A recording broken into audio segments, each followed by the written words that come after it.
Fala, meus amigos, muito boa tarde. Renato Salvador aqui, canal que fala sobre cibersegurança, sobre Bitcoin e tenta transformar conteúdos muito técnicos e conteúdos para o dia a dia, para você usar no seu dia a dia na sua empresa. Então, se você chegou aqui pela primeira vez, esse canal não é um canal sobre investimento, é um canal de ciência e de tecnologia, beleza? Mas se você gostar do nosso conteúdo, por favor, sempre deixa seu like, se inscreva aqui no nosso canal, ajuda a gente a crescer, a gente bater 1000 seguidores aí. Mas na verdade o que importa é você compartilhar com seus amigos, compartilhar com as pessoas que querem proteger o seu patrimônio. Legal? E se você já é inscrito no nosso canal, muito obrigado aí pela sua assiduidade aí. Agradeço mesmo de coração, porque eu não vivo disso. Eu sempre gosto de repetir, não sou youtuber, não faço muitos vídeos, faço um vídeo por dia, mas quase um vídeo por dia. Tento sempre estar aqui trazendo informações para vocês, ou conteúdo técnico, como foi o vídeo de ontem. Espero que vocês tenham gostado. Ou o mundo está em ebulição, né? O Brasil está em ebulição. Eu trago alguma notícia, que hoje eu queria falar sobre uma notícia que está me intrigando bastante. Mas antes da gente entrar nesse assunto, sempre aqueles 2 recados. Se você ainda não tem uma conta em corretora de criptomoedas, abra sua conta na LBank. O link e o código promocional está na descrição aqui desse vídeo, beleza? Então eu sou um dos difundores aqui da LBank aqui no Brasil. A LBank chegou a cerca de 3 meses e é muito bacana as taxas de corretagem deles, legal? Mesmo que você tenha conta em outras corretoras, simplesmente faça um teste, mas use o código promocional do Renato aqui, beleza? Dá essa força pra gente. E um segundo recado que eu sempre gosto de falar, esse canal não é um canal de investimento, mas se você precisa de um auxílio na hora de investir, na hora de comprar os seus criptoativos, use o nosso CryptoBot. Esse sim, uma ferramenta desenvolvida pela RS Data Security, tá? Empresa de segurança da informação. Então ele foi desenvolvido, ele roda inteiramente dentro do Telegram. Então não tem nenhuma troca de dados com o seu telefone, então é privacidade total, e ele vai auxiliar você com métricas, com inteligência artificial, com inteligência para te auxiliar nas tomadas de decisões do mercado, beleza? Então cryptobot.app.br, também o link está na descrição aqui desse vídeo. Muito bem, pessoal, hoje eu trouxe um negócio importante que está me intrigando aqui, que é essa variação do dólar que está acontecendo, né? Vocês vão de convir comigo que tá muito estranho, né? Hoje eu fiz uma cotação de dólar porque eu precisava e o dólar está relativamente baixo. Vamos entender o que está acontecendo? Muito bem, eu trouxe 2 coisas aqui, pessoal. Primeiro, a gente já sabe, né? Então, o Brasil ele vem registrando, né, saídas de estrangeiros da Bolsa, fuga de capital, diante de todo o cenário geopolítico que está acontecendo no Brasil. Então, não vou entrar aqui no mérito disso, mas todo mundo sabe, né? Se você é um pouco antenado, você sabe o que está acontecendo, tá? Teoria, né? Escassez. Quanto um ativo mais escasso, maior valor ele tem. Então, se o dólar está saindo do Brasil, teoricamente, o dólar deveria explodir. Mas não é o que está acontecendo. Mas por que será? Então, hoje, a gente tem que ter um motivo para isso, né? Teria que ter um motivo. O dólar, em teoria, deveria estar subindo. Mas não, o dólar está caindo. A cotação do dólar aqui, vamos até dar uma pesquisada aqui. Cotação dólar, ele está aqui em 5,40. Olha, ele caiu nos últimos dias aqui. Ele vem caindo. Tem alguma coisa acontecendo, alguma coisa de errado não está certo. Então, hoje eu vou te mostrar por que isso acontece e quem está por trás disso, né? Quem provavelmente está por trás disso, né? E quais os números para acompanhar. E quais os riscos que a gente sofre com relação a isso. No final, eu vou estar sempre falando do nosso Bitcoin e de autocustódia, né? Como plano de defesa pessoal, porque tem coisas, pessoal, que a gente não pode fazer. tem coisas que a gente não tem como se defender. Então, o que der pra gente se defender, a gente tem que se defender, beleza? Então, começa isso aqui, né? Então, primeira coisa que eu queria trazer para vocês aqui, né? É uma saída líquida aqui, né? Então, a última notícia que eu trouxe aqui foi uma notícia de julho, né? Nós estamos em agosto, então ela não é tão antiga assim, né? Então, é uma fuga brutal aqui em julho, ó, né? Então, só em julho foram retirados 3,5 bilhões na B3, tá? E no mercado de 1,5 bilhão de reais aqui no mercado de ações, né? Então, e na verdade as coisas começaram até a se intensificar a partir das últimas movimentações aí das tensões entre os Estados Unidos e Brasil, né?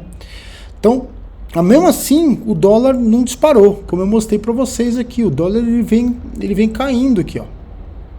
Ele vem caindo, ó. Olha aqui que interessante, ó. Né? No gráfico aqui, ó, ele vem caindo, né? Então, por quê? Tem alguma coisa, alguma outra força pesando o dedo na balança aí. Vocês concordam comigo? O que muito provavelmente pode estar acontecendo aqui, né? Tem coisas atuando ao mesmo tempo aqui. Primeira delas, pessoal, sem dúvida nenhuma, coisa que eles não te contam, é a intervenção do Banco Central. Tá? Então, o que provavelmente está acontecendo aqui? O Banco Central está queimando as nossas reservas internacionais. O que ele faz com isso? O Banco Central tem uma reserva bem confortável, então é boa reserva que o Brasil tem de dólar, tá? E ele vende, ele joga no mercado para aumentar o volume de dólar, portanto, forçar a baixa de preço. Pode ter questões envolvidas também a fluxo comercial, superávit, embora não deveria, né? Porque agora a gente começa principalmente com relação aos Estados Unidos com esse tarifaço, né? Tem fluxo de renda, cash and carry, né? Carry trade, né? E a posição técnica de bancos, né? Então, desmontagem de posição comprada de dólar. Então, isso não acontece de forma automática, né? Essas reações começam a acontecer em cadeia, mas de forma lenta. Mas o que o Banco Central faz exatamente? Então, o Banco Central pode fazer uma operação de venda à vista, que é chamada de spot. Então, o Banco Central vende dólar direto do caixa, das reservas. Isso tem um efeito imediato no valor do dólar. O dólar cede. E aí, qual que é o problema disso? Reduz as nossas reservas internacionais, que é o que eu acho que está acontecendo. E também tem uma segunda ação que ele faz swap cambial tradicional. Então ele oferece um hedge, né, em dólar via futuro. Ele paga a variação do dólar mais cupom e recebe juros. O efeito alivia a demanda por dólar sem mexer nas reservas naquele instante. Então quando você olha aqui, ó, o gráfico, você vê lá que isso foi o que aconteceu lá em janeiro, né? Que foi dezembro, janeiro, aconteceu. Não, aqui já é julho, né? Não, aqui é janeiro mesmo, ó. Quando aconteceu uma reserva massiva, uma venda massiva aqui, né? Foi bastante notificado aqui, ó. Mas aqui, ó, a gente vê um gráfico de crescimento. Então, eu acho que o que está acontecendo é swap cambial, né? Então, alivia a demanda sem mexer nas reservas naquele instante, mas pagaremos a conta em breve. Qual que é o custo disso? Um risco fiscal e financeiro se o câmbio dispara e esse estoque de swap cresce.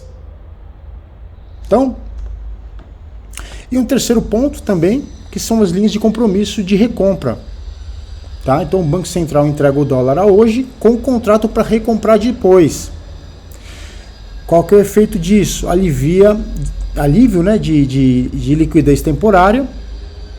Em termos contábeis, pode não reduzir a reserva de fim de mês, mas o caixa fica comprometido. E o 4 seria sinalização e leilões, né? Agenda, tamanho e frequência de leilões acabam condicionando o mercado.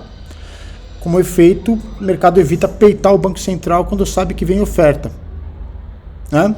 Então, o que eu provavelmente acho que está acontecendo, né, são swaps cambiais aqui que estão acontecendo. Porque a gente não vê uma queda brusca como está acontecendo, né? Mas alguma coisa está acontecendo. Você concorda comigo? Alguma coisa está acontecendo, né? Ou seja, se você vê reservas caindo forte, houve venda spot. Se as reservas ficam estáveis, mas o dólar acalma, pode ser swap de linha ou fluxo comercial, o que eu acho provável por conta desse tarifaço que a gente está sofrendo, compensando fuga de portfólio. Tá, beleza. Então, Renato, você está confundindo minha cabeça, né? As reservas subiram no gráfico do Banco Central. E aí? Então, 3 explicações aqui comuns para as reservas subirem. A primeira delas, uma recomposição após um período de uso. Então, exportações fortes. Eu estou colocando suposições, né? E aí você tira suas conclusões. Exportações fortes, emissão externa de tesouro, de estatais, efeitos de marcação do mercado, tá? E variação cambial sobre reservas em outras moedas. Uso de derivativos em vez de spot. Então ele segurou o câmbio via swap, que é o que eu acho mais provável, preservando o número bruto de reservas no final do mês. E apenas jogo de fluxo, ou seja, a saída da bolsa pode ser parcialmente compensada por entrada em renda fixa, tá? E superávit comercial. O saldo total de dólares no país não piora tanto quanto a manchete da B3 sugere. Moral da história: olhar apenas saída de bolsa não vai, simplesmente os dois gráficos eles vão ser incompatíveis, que a gente não souber o que está por trás. Ou seja, a gente tem pouco poder de ação. A gente teria que ver o conjunto de reserva, estoque de swap, balança comercial e fluxo de renda fixa. É uma análise muito mais detalhada que os economistas têm que fazer. Mas, então, o que você poderia fazer, né? Olhar a reserva cambial, olhar a série mensal e diária, olhar estoque de swap cambial, balança comercial, fluxo estrangeiro na B3 e a posição cambial líquida dos bancos. Bem complexo, né? Ou seja, se as reservas param de subir e o estoque de swap sobe muito, o Banco Central está gastando munição derivativa. Se as reservas caem forte, é venda de spot. Se ambos sobem, o fluxo comercial financeiro pode estar recompondo a almofada. Mas onde que está o problema, Renato? Até agora muito técnico. Você disse que esse canal não é um canal sobre economia. Realmente não é, né? Aqui eu te dei um contexto para explicar que a história está estranha. E eu também disse no começo do vídeo que a gente tem pouco poder de ação. A gente salva a nossa vida. A gente sabe sobre nós. E a gente corre um sério risco aqui de ataque especulativo, pessoal. O que acontece no ataque especulativo? O ataque especulativo acontece em 3 fases. A primeira fase é uma fase de teste.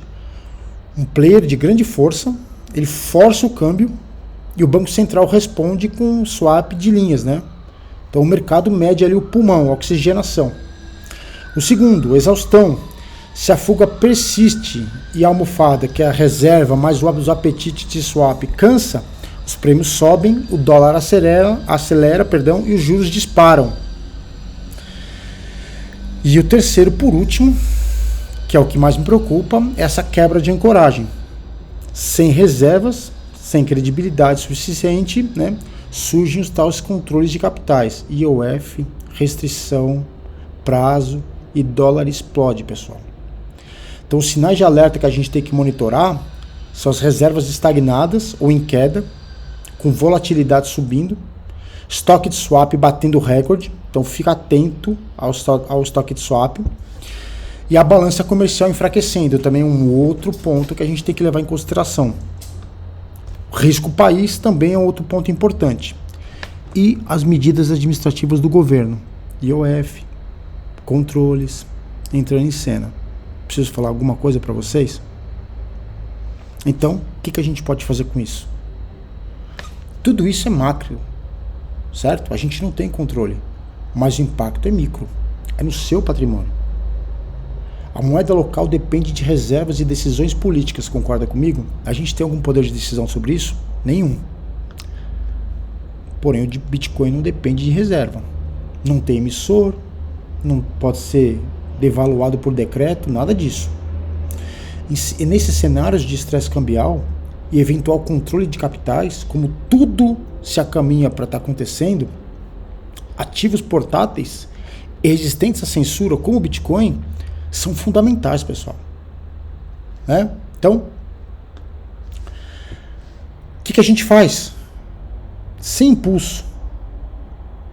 Primeiro, uma diversificação tática. Nada de dar win, pessoal. É sempre manter posição calibrada em Bitcoin.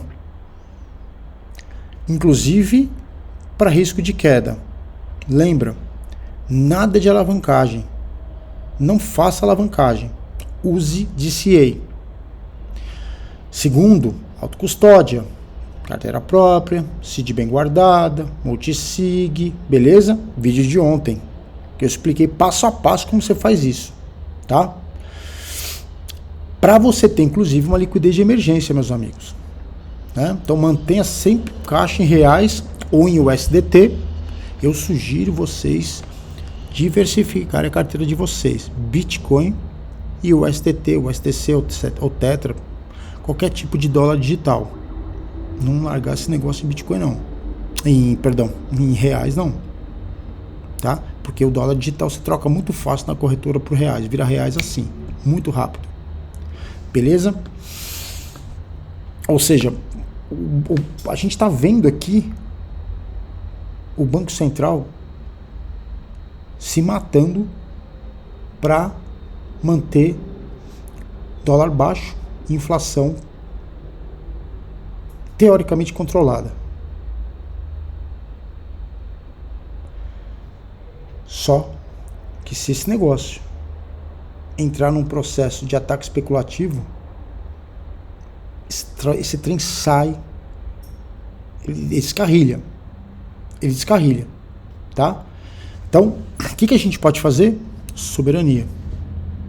É quando o nosso patrimônio não depende de toda essa guerra que está acontecendo.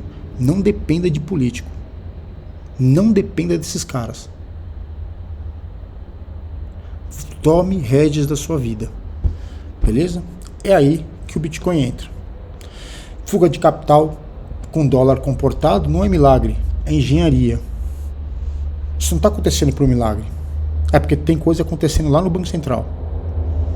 E ela funciona até parar de funcionar. Se você entende, se você pegou a visão desses botõezinhos do Banco Central, você entende o risco que você corre. E se você entende o risco, você entende porque a autocustódia do Bitcoin não é mais plano B, é plano A. E ela pede priorização. Beleza? Esse foi o tema de hoje. Espero que vocês tenham gostado.